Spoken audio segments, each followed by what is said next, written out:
Assalamualaikum warahmatullahi wabarakatuh. Kami dari kelompok 7 yang akan mempresentasikan tentang materi batas maksimum pemberian kredit dan akuntansi penyisian penghapusan aktiva produktif.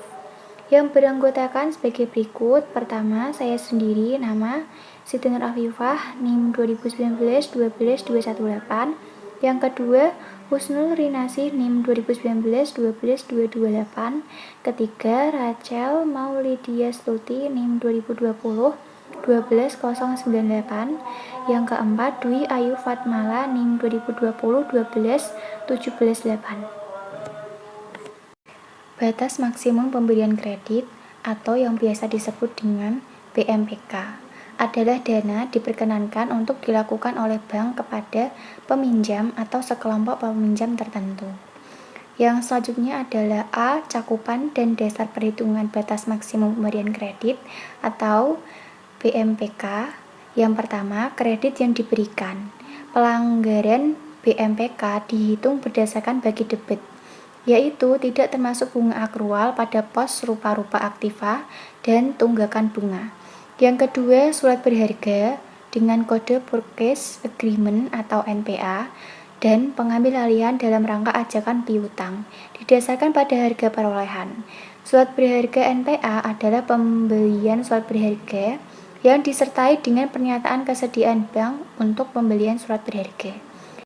Yang ketiga, penempatan pada bank lain didasarkan pada nilai nominal kecuali di sertifikat deposito dan surat berharga yang dinilai berdasarkan harga perolehan. Yang keempat, penyertaan hanya pada lembaga keuangan dan tidak melalui pasar modal, dan untuk yang non-lembaga keuangan hanya diperkenankan dalam rangka penyertaan modal sementara untuk mengatasi kegagalan kredit.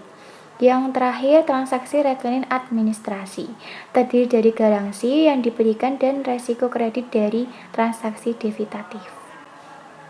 Yang selanjutnya, B. Pos-pos pengecualian dalam perhitungan batas maksimum pembelian kredit. Yang pertama, penanaman dana pada sertifikat Bank Indonesia atau SBI dan surat hutang pemerintah Indonesia.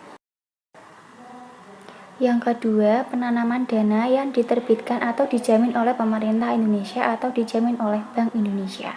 Yang ketiga, penyertaan modal sementara pada perusahaan debitur untuk mengatasi kegagalan kredit.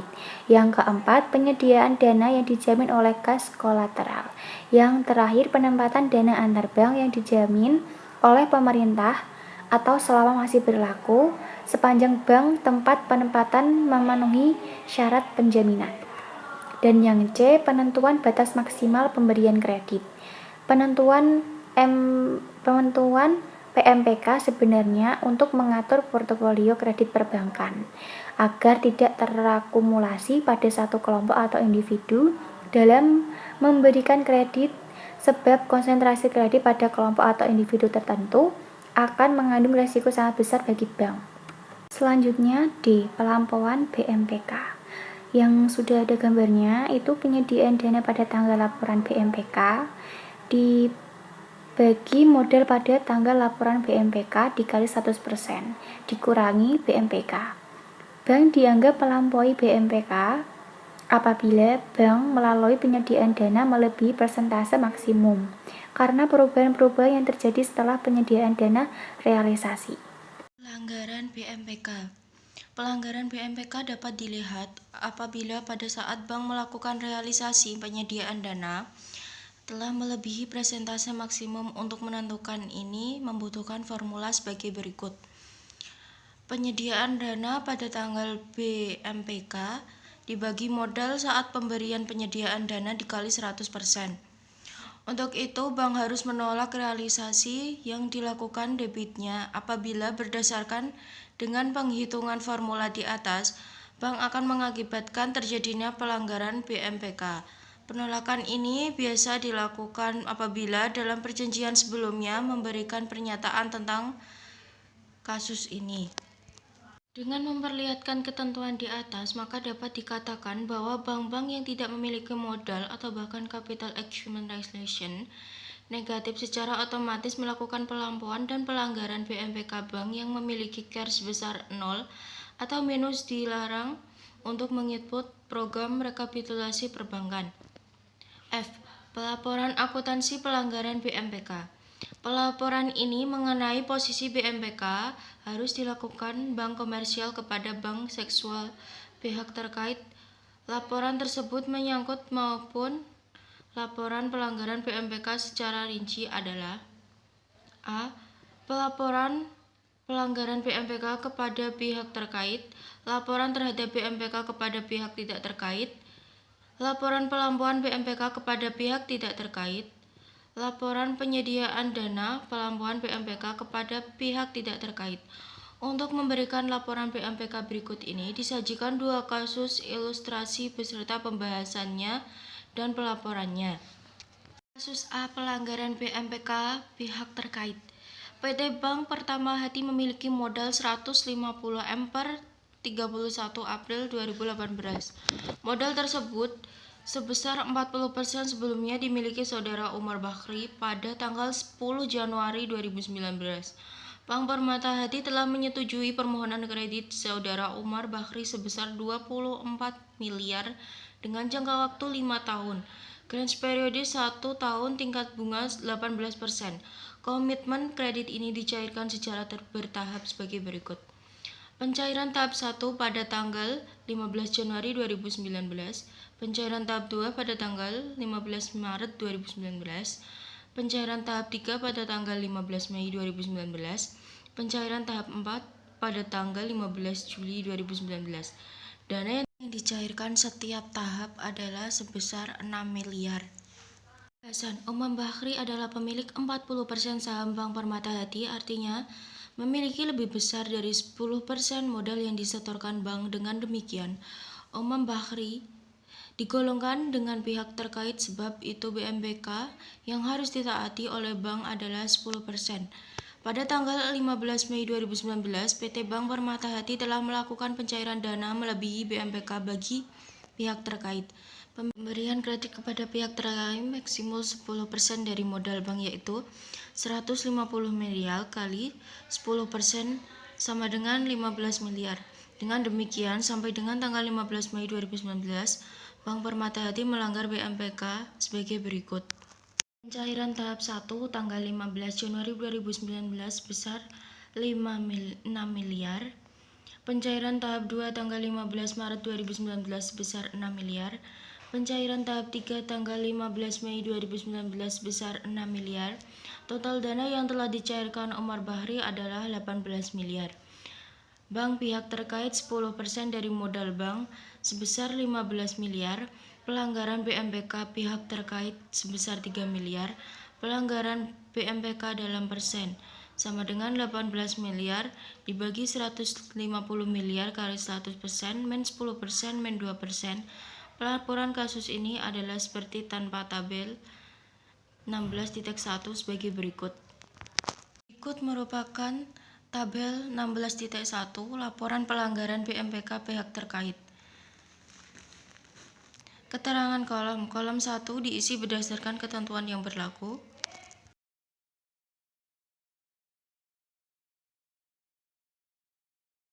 Kasus B. Laporan pelaporan BMPK. Bank Permata Hati memiliki modal 150 miliar, telah memberikan komitmen untuk memenuhi permintaan kredit PT Duta Anggada sebesar 40 miliar. Dengan jangka waktu 1 tahun, akad kredit ditandatangani tanggal 10 Januari 2019. Permasalahan timbul pada Januari 2019. Debitur yang telah bersangkutan telah melakukan penarikan seluruh private yang diberikan, sedangkan modal bank untuk posisi akhir Mei 2019 ternyata menurun menjadi 140 miliar. Bagaimana posisi BMPK dan pelaporan per 31 Mei 2019? Pembahasannya sebagai berikut. PT Duta Usaha adalah pihak tidak terkait dengan bank dalam hal ini. BMPK untuk pihak tidak terkait dengan bank sampai dengan 30 Desember 2018 adalah 30% dari modal bank. Kemudian pada akhir Mei 2019 ternyata memiliki penurunan modal bank yang menyebabkan pemberian kredit kepada PT Duta Usaha mengalami pelaporan BMPK Pelaporan untuk peristiwa ini sebagai berikut. Merupakan tabel PT Bank Permata, hati laporan pelambahan BMPK pihak tidak terkait.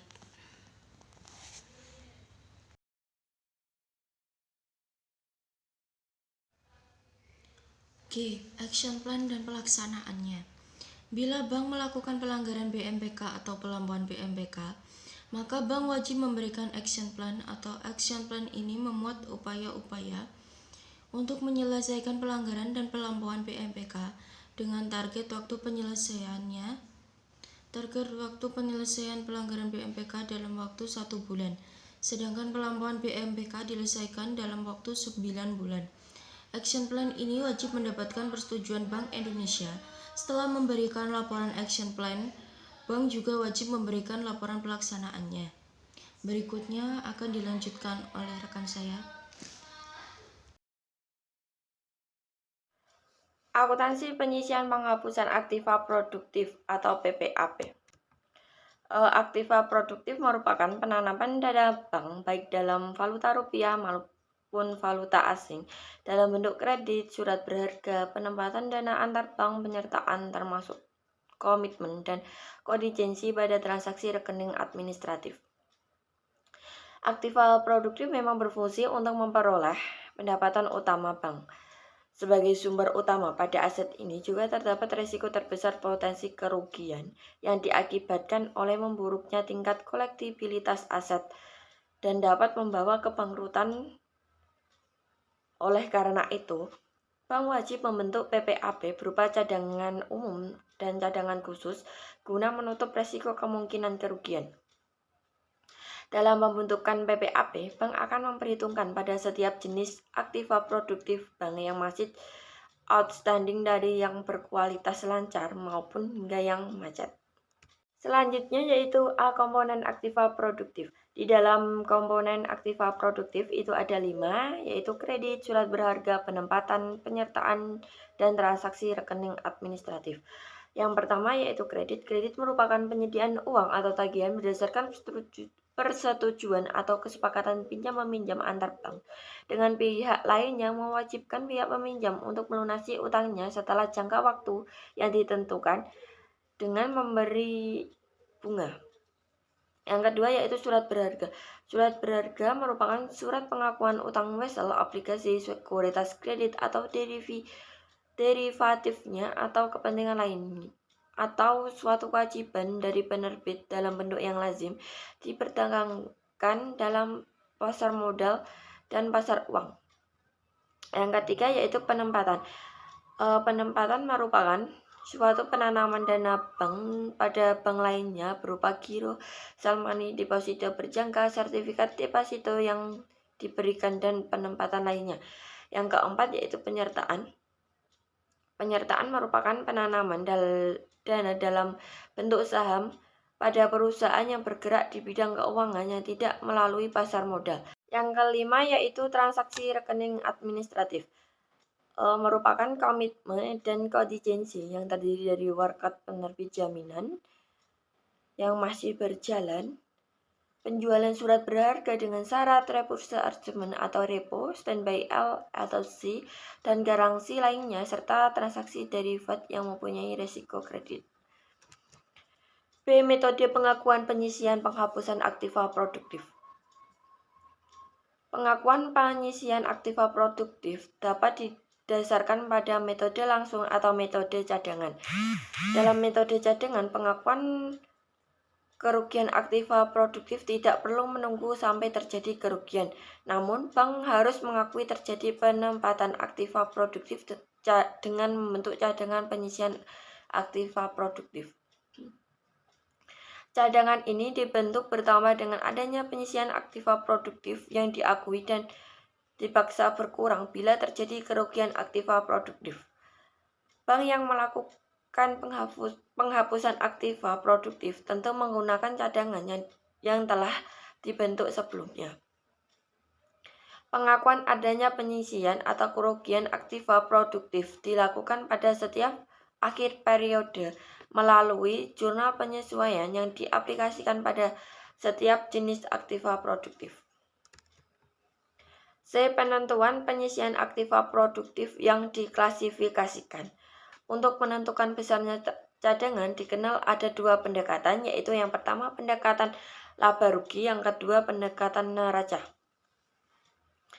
Pendekatan laba rugi, yaitu dalam pendekatan ini yang ditentukan terlebih dahulu adalah besarnya penghapusan atau penyisian aktiva produktif yang akan disajikan dalam laporan laba rugi, sedangkan besarnya cadangan penyisian ditentukan kemudian. Penentu besarnya cadangan penghapusan dapat dilakukan secara intuisi atau persentase tertentu dari bagi debit aktiva produktif. Yang kedua yaitu pendekatan neraca. Dalam pendekatan ini ditentukan terlebih dahulu yaitu besarnya cadangan penghapusan aktiva produktif yang disajikan di neraca, sedangkan besarnya cadangan penghapusan disajikan di laporan laba rugi ditentukan kemudian. Cadangan yang dibentuk dari aktiva produktif ini terdiri dari cadangan umum PPAP yang ditetapkan sekurang-kurangnya sebesar 1% dari aktiva produktif yang digolongkan lancar, tidak termasuk SBI dan surat utang pemerintah. Yang kedua yaitu cadangan surat PPAP yang ditetapkan sekurang-kurang besarnya 5% dari aktiva produktif yang digolongkan dalam perhatian khusus, 15% dari aktiva produktif yang digolongkan kurang lancar setelah dikurangi dengan nilai anggunan, 50% dari aktiva produktif yang digolongkan diragunan setelah dikurangi nilai agunan. 100% dari aktiva agunan yang dipergunakan sebagai penggurangan dalam pembentukan PPAP. Terdiri dari giro deposito tabungan dan setoran jaminan dalam mata uang rupiah dan valuta asing yang diblokir sertai dengan surat kuasa pencairan. Yang kedua, sertifikat Bank Indonesia dan surat utang pemerintah. Yang ketiga, surat berharga yang aktif diperdagangkan di pasar modal. Yang terakhir, tanah, gedung, rumah tinggal, pesawat udara, dan kapal laut. Penilaian agunan tersebut dilakukan oleh penilaian independen atau jasa penta. Dalam penilaian dikenal beberapa terminologi, yaitu ada 3. Yang pertama, nilai pasar, kalkulasi biaya, dan kapitalisasi pendapatan. Yang pertama yaitu nilai pasar. Jumlah uang diperkirakan dapat diperoleh dari transaksi jual beli atau hasil penukaran suatu aset pada tanggal penilaian setelah dikurangi biaya-biaya transaksi. Pihak penjual dan pembeli sebelumnya tidak mempunyai ikatan memiliki pengetahuan tentang aset yang diperdagangkan dan melakukan transaksi tidak dalam keadaan terpaksa. Yang kedua, kalkulasi biaya, yaitu perkiraan biaya yang dibutuhkan memproduksi aktiva yang baru setelah dikurangi dengan penyusutan akibat kerusakan fisik dan penurunan nilai ekonomis. Yang terakhir, kapitalisasi pendapatan merupakan nilai tunai penerimaan masa depan dari pendapatan yang diperkirakan akan diterima dalam jangka waktu 5-10 waktu. Contoh, Bank ABCD pada 31 Desember 2018 memiliki saldo-saldo seperti tampak pada neraca sederhana. Misalnya, kita ingin menentukan PPAP untuk kredit yang diberikan. Maka kita harus melihat bagi debit atau saldo terakhir pelaporan kredit yang diberikan dalam neraca sebesar 11.242 juta. Berikut adalah laporan neraca per 31 Desember 2018 oleh PT Bank ABCD. Pada kolom aktiva yang pertama ada kas sejumlah 400 juta. Yang kedua ada giro BI sejumlah 600 juta. Yang ketiga ada bank-bank lain sejumlah 450 juta. Yang keempat ada PPAP BBL sejumlah min 30 juta. Yang kelima ada sekuritas jangka pendek dengan jumlah 1.500.000.000 juta. Yang keenam ada PPAJ SJP sejumlah min 100 juta. Yang ketujuh ada kredit diberikan sejumlah 11.242 juta. Yang kedelapan ada PPA kredit diberikan sebesar min 545 juta. Yang kesembilan ada penyertaan sejumlah 4 miliar. Yang ke-10 ada PPAP penyertaan sejumlah min 447 juta. Yang ke-11 ada aktiva tetap sejumlah 1 miliar.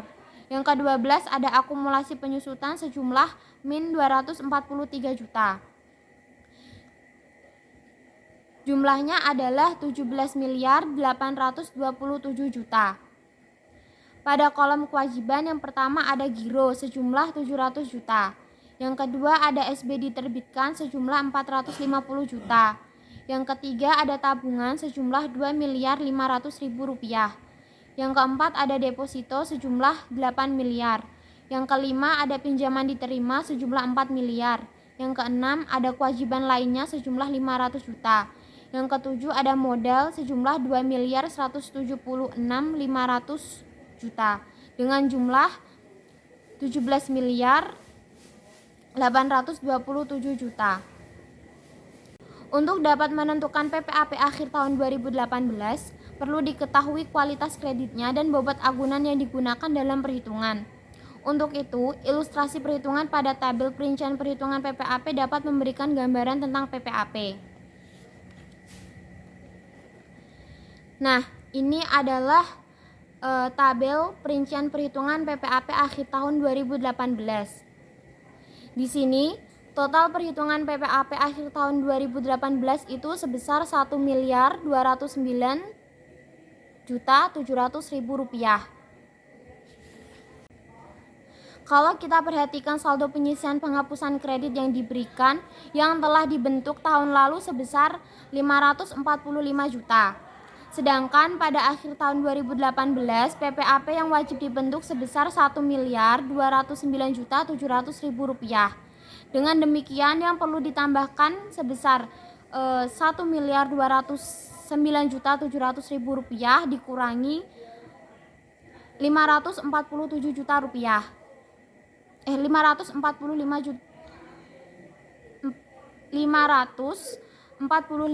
juta rupiah sama dengan 664.700.000 rupiah. Jurnal yang diperlukan pada saat pembentukan PPAP adalah tanggal 31 Desember 2018. Biaya penyisian penghapusan di sebelah debit sejumlah 664.700.000 rupiah. Kemudian penyisihan penghapusan di sebelah kredit sebesar 664.700.000 rupiah.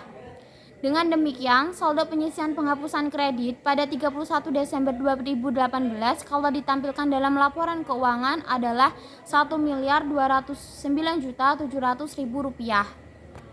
Menghapus bukuan kredit macet. Kredit yang telah digolongkan dalam kolektibilitas macet pada waktunya atas pertimbangan tertentu dapat dihapusbukukan. Pengertian penghapus bukuan adalah dikeluarkan dari neraca bank. Namun demikian kredit tetap ditagih terus sampai dengan lunas. Nilai pokok kredit atau baki debit dan bunga yang macet dan harus dihapusbukukan selanjutnya dibebankan kepada rekening penyisian penghapusan kredit.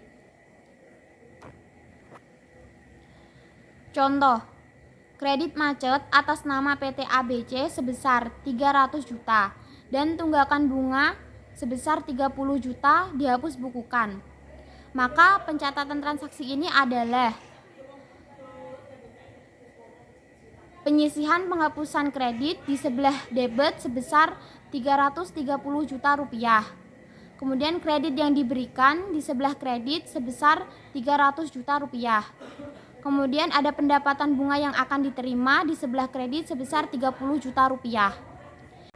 Bila kemudian kredit tersebut dilunasi, maka bank harus membukukan kembali kredit tersebut ke dalam rekening aktif, yaitu kredit yang diberikan pada kolom debit sebesar 300 juta. Kemudian pendapatan bunga yang akan diterima pada kolom debit itu sebesar 30 juta. Kemudian penyisihan penghapusan kredit pada kolom kredit itu sebesar 330 juta. Selanjutnya, bank mencatat pelunasannya dengan jurnal sebagai berikut. Kas atau giro di sebelah debit sebesar 330 juta. Kemudian kredit yang diberikan di sebelah kredit sebesar 300 juta. Kemudian pendapatan bunga yang akan diterima di sebelah kredit sebesar 30 juta. Bagaimana dengan pencatatan pembentukan aktiva produktif yang lain atau penempatan pada bank lain? Penyertaan surat berharga pada prinsipnya sama dengan pencatatan pada PPAP untuk kredit yang diberikan, yaitu mencatat jurnal pembentukan PPAP sebagai berikut. Untuk penempatan pada bank lain, di sebelah debit itu ada biaya penyisihan penempatan pada bank lain. Kemudian di sebelah kredit ada penyisihan penempatan pada bank lain. Kemudian untuk surat berharga, di sebelah debit itu ada biaya penurunan nilai surat berharga. Kemudian di sisi kredit itu ada penyisihan penurunan nilai surat berharga. Untuk pencatatan PPAP penyertaan, di sebelah debit itu ada biaya penyisihan penurunan nilai penyertaan. Kemudian di sisi kredit ada penyisihan penurunan nilai penyertaan. Sekian presentasi dari kelompok kami. Apabila ada kekeliruan pada penyampaian materi kali ini, kami minta maaf. Wabillahi taufik wal hidayah. Wassalamualaikum warahmatullahi wabarakatuh.